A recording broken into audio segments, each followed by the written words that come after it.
Hi hello ಎಲ್ಲರಿಗೂ ನಮಸ್ಕಾರ.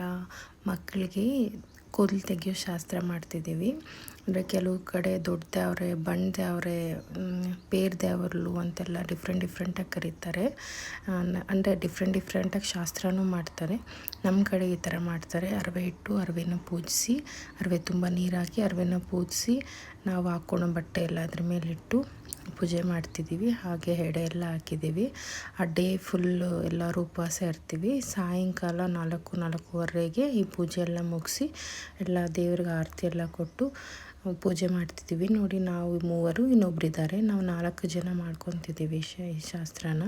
ಮುಂಚೆ ಎಲ್ಲ ಆಗೋಗಿರುತ್ತೆ. ಬಟ್ ಯಾರು ಮಾಡ್ಕೊತಾರೋ ಅವ್ರ ಜೊತೆ ಎಲ್ಲ ದಾಯಾದಿಗಳು ಉಪವಾಸ ಇದ್ದು ಎಲ್ಲ ಪೂಜೆಗೂ ಎಲ್ಲರೂ ಇರ್ತಾರೆ. ನೋಡಿ, ಇವರೆಲ್ಲ ಇದ್ದಾರೆ. ಈವ್ನಿಂಗ್ ಅರೌಂಡ್ 4:30ವರೆಗೂ ಎಲ್ಲರೂ ಉಪವಾಸ ಇದ್ದಾರೆ. ಆರತಿ ತಗೊಂಡು ಎಲ್ಲರೂ ಜೊತೆಗೆ ಅಲ್ಲಿ ಅಡುಗೆ ಮಾಡಿರ್ತಾರೆ, ಊಟ ಮಾಡ್ತೀವಿ. ಅವತ್ತು ಸಂಜೆ ಎಲ್ಲ ಊಟ ಎಲ್ಲ ಮುಗಿಸ್ಕೊಂಡು ನೆಕ್ಸ್ಟ್ ಡೇಗೆ ಏನೇನು ಬೇಕು ಅದೆಲ್ಲ ಪ್ರಿಪ್ರೇಷನ್ಸ್ ಮಾಡ್ಕೊತಿದ್ದಾರೆ.